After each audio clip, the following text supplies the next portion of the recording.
With the brand new Arkham game hitting our doorsteps, it's now up to Warner Bros.' new studio in Montreal to usher in the inception of the Arkhamverse.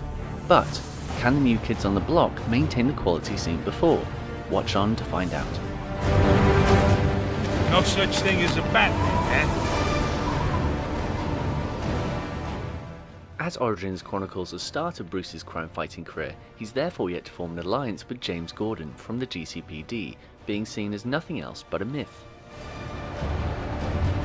There is no such thing as a Batman. Captain Gordon! Captain Gordon! Though Batman has few allies, he does have many villains, one of whom is Black Mask, who has coincidentally put a $50 million bounty on your head on Christmas Eve, sending 8 assassins to track you down. Couple that with a corrupt police force, and Batman's not going to get any rest anytime soon.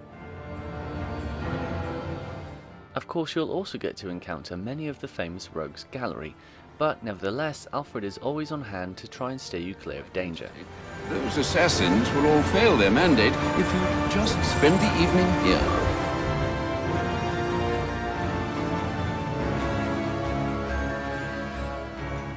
Since Rocksteady were kind enough to lend all the assets from their time with the series, it therefore meant that Arkham Origins looks near identical to its predecessors. Lights out, witch boy! For those satisfied with Arkham City's layout will be happy to learn that the entire island is represented here.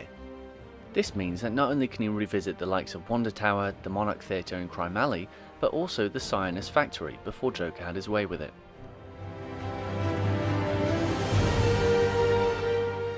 But it doesn't stop there, as it then doubles in size to form the grounds for New Gotham across the bridge. Plus, if you find the map too large, then you can always use the Batwing to fast travel. Bound to please many fans, the new developers have lovingly recreated the Batcave to explore, and you don't have to look hard to find the many references and Easter eggs. Though if you get tired of exploring, Alfred will always be around to give some wisdom. Children are cruel, Alfred. So are adults, sir. All part of the human condition, I suppose. Back off! As Origins already looks the same as any other Arkham game, it also plays very much the same as well, though that isn't necessarily a bad thing. Luckily, the combat retains the exact high quality as before, whilst including a few neat additions, such as double counters for ninjas, enemies attacking faster, and more enemies with armour being introduced.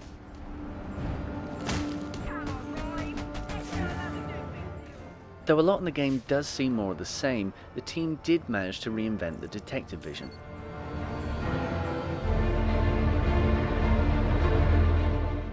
I found this more intricate system a fantastic feature to see, as it showcased Batman's underused intelligence.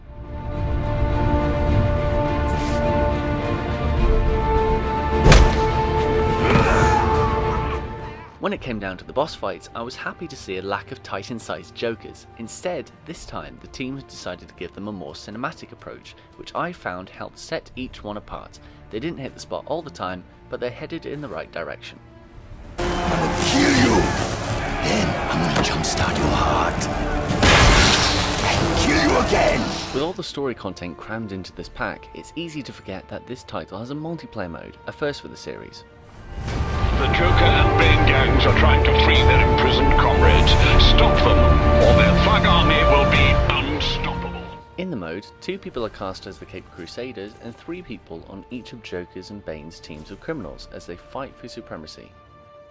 Once I finally managed to get into a match, I was surprised by how much fun I ended up having, cooperating with my sidekick and striking fear into our online opponents.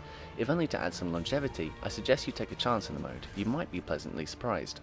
Master Bruce, you did it! Blackgate is secure, and the prisoners are being returned to captivity. Your work is done. Of course, what would an Arkham game be without its challenge maps, and there's plenty to get stuck into, whether that's through ranked, campaign, or custom maps. Also, should you receive the DLC code with your copy of the game, you can take to the arena as Deathstroke. Looking to please fans furthermore, I was happy to see an ample amount of extra costumes too.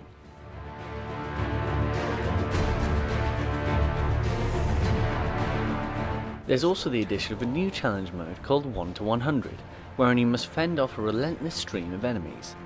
I found the mode quite a bit of fun, trying to keep up my rhythm without breaking my combo.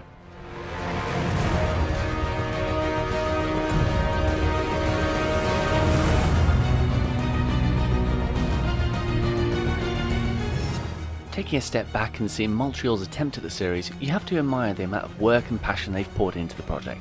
Despite lacking the likes of Paul Dini for the story and replacing two of the most iconic voices, thankfully it seems they've kept their cool. It may have lost the rocksteady edge, Damn. but when you're thrown a huge amount of content to play with, even at its worst, it's never nothing less than a great heap of fun for fans and newcomers alike. I look forward to the future of the series, but something tells me it won't be too long until we know the plans for what's next.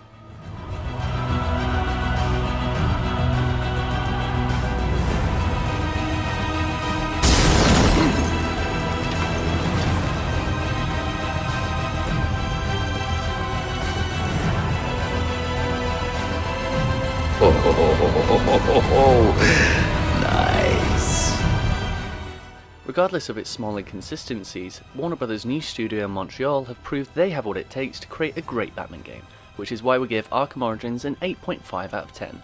For our full written review, visit startreplay.com.